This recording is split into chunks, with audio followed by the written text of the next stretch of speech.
Depuis que j'accompagne des personnes dans des situations difficiles, j'ai toujours eu la même position.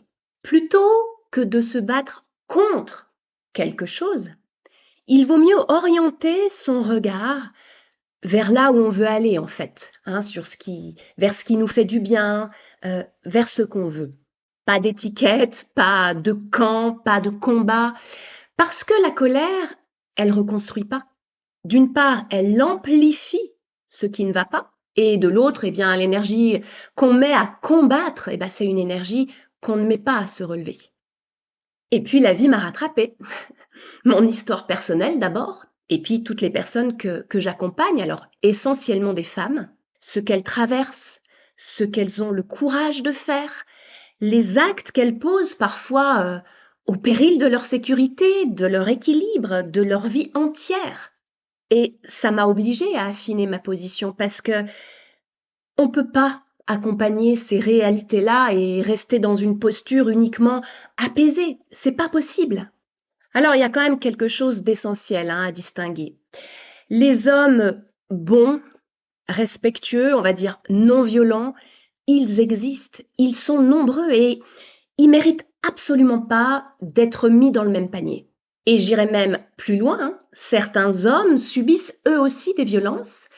Et alors là, l'absurdité, pour moi, atteint son comble. On les croit encore moins. Parfois même, on sourit, comme si la souffrance d'un homme, elle était moins réelle, moins légitime. C'est révélateur de quelque chose de profondément dysfonctionnel dans notre façon collective de regarder les violences, peu importe qui en est la victime. Mais les hommes violents, psychologiquement, physiquement, sexuellement, ils existent aussi, en nombre. Et ce qui me choque, c'est que pendant des décennies, je dis ça, mais c'est bien plus des siècles, eh bien ces violences, elles ont été minimisées, excusées et enfouies par les familles, par les institutions et aujourd'hui encore par un système judiciaire qui protège bien trop souvent les agresseurs plutôt que les victimes. Et là, quelque chose est en train de changer. Tous les artistes mis en cause, l'affaire Pellico, les témoignages qui se multiplient, c'est pas un hasard, c'est pas une mode. C'est la vérité qui remonte à la surface parce qu'elle peut plus être contenue. Et c'est nécessaire, douloureux oui, mais nécessaire. Parce que tant que ces réalités restent dans l'ombre, rien ne change vraiment. Ni les mentalités, ni les lois, ni la façon dont on traite les victimes quand elles osent parler. Et c'est à force de parler, de dévoiler, de dire la vérité encore et encore que le regard de la société va changer. Jusqu'à ce que une victime qui porte plainte soit enfin accueillie comme elle le mérite. On dit bien d'ailleurs que les personnes qui portent plainte sont très courageuses. Oh oui, elles le sont. Mais moi, ce qui me rend dingue, c'est que s'il y a besoin de courage, c'est bien qu'il y a un problème, que le système fait peur. Et les chiffres le prouvent. Seule une victime de violence conjugale sur 6 porte plainte.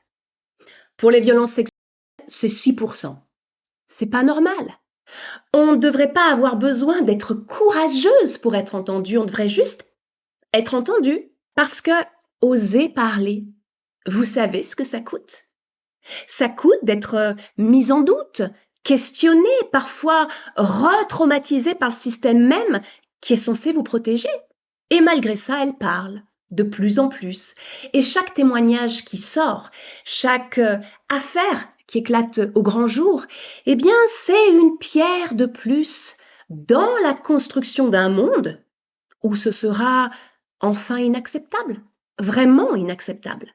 Alors je comprends aussi la prudence du système. Il y a eu des fausses accusations, des erreurs judiciaires. Personne ne peut nier que ça existe. Mais ce qui me dérange profondément, c'est que cette prudence-là, elle s'applique massivement aux victimes. On doute d'elles, on les questionne, on leur demande de prouver l'impossible. Et pendant ce temps, par peur de se tromper, on minimise des horreurs bien réelles. On retourne la situation au point où ce sont les agresseurs présumés qu'on protège en priorité et les femmes qui parlent qui deviennent suspectes.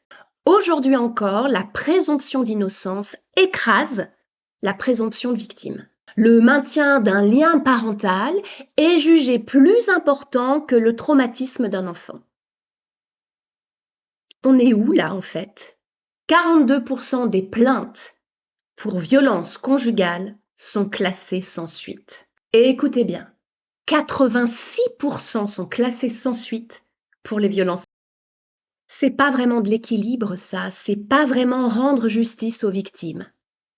C'est un déséquilibre total. Et la honte, cette honte que ressentent encore tant de victimes quand elles parlent.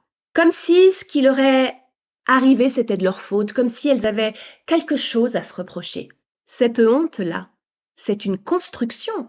Elle a été mise là pour faire taire. Et tant qu'on ne la démonte pas collectivement, elle continuera à protéger ceux qui font du mal. Pour terminer, je vais vous dire quelque chose de très personnel. Pendant longtemps, ma posture de coach, très orientée spiritualité, m'a en quelque sorte imposé le silence. Non pas parce que cette vision du monde est fausse, au contraire, mais parce qu'on peut en faire un piège.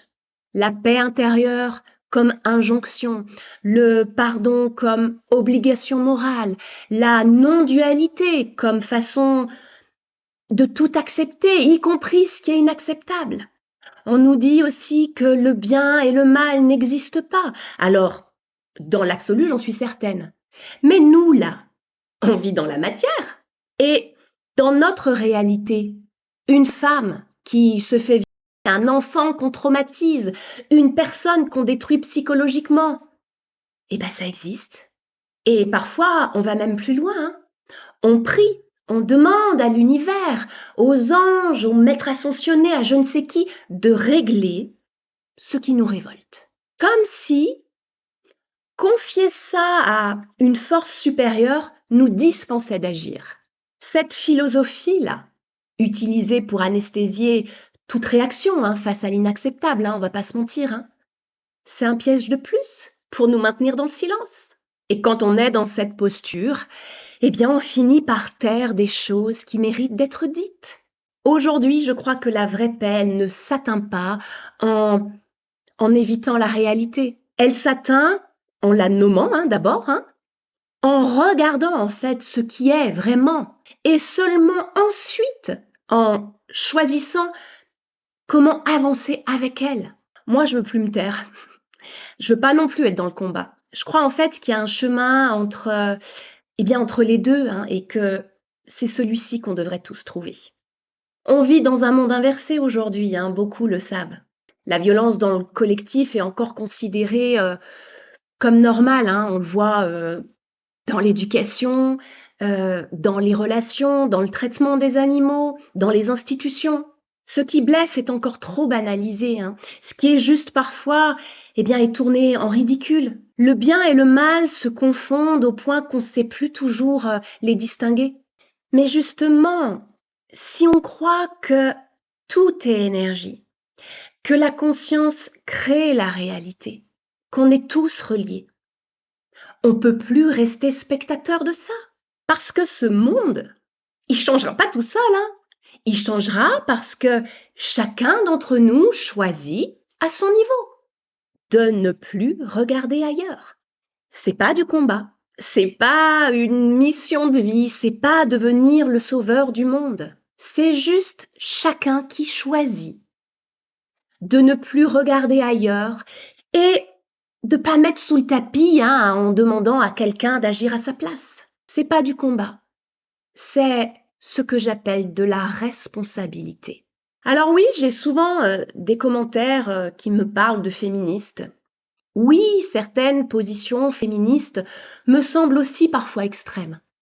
Et je continue à penser qu'on avance beaucoup mieux en focalisant notre énergie sur ce qu'on veut, sur ce qu'il y a de bien dans notre vie, plutôt sur ce qui ne va pas. Mais le féminisme en lui-même, c'est pas un combat extrémiste. C'est l'idée que chaque être humain mérite d'être respecté, d'être protégé, d'être cru. C'est juste une évidence humaine en fait. Le problème, ce ne sont pas les gens qui parlent. Le problème, ce sont les violences. Et le système qui, pendant trop longtemps et encore aujourd'hui, préfère regarder ailleurs. Je vous dis tout ça parce que, justement, je suis coach, pas militante. Mon rôle, c'est d'accompagner des personnes à sortir de ces relations de violence, à se reconstruire, à reprendre leur pouvoir, à avancer, mais pas de faire la guerre. Mais je ne peux plus prétendre que cette reconstruction se fait dans le vide, indépendamment de ce qui se passe dans le monde. On ne peut pas demander à quelqu'un de se relever dans un système qui continue à le faire taire. Alors, cette vidéo, c'est ma façon de ne plus me taire et de soutenir toutes les personnes qui traversent ça. Et quelque part, de me soutenir moi aussi. Merci pour votre écoute. N'hésitez pas à partager vos pensées en commentaire et je vous dis à très vite pour la deuxième vidéo de cette série.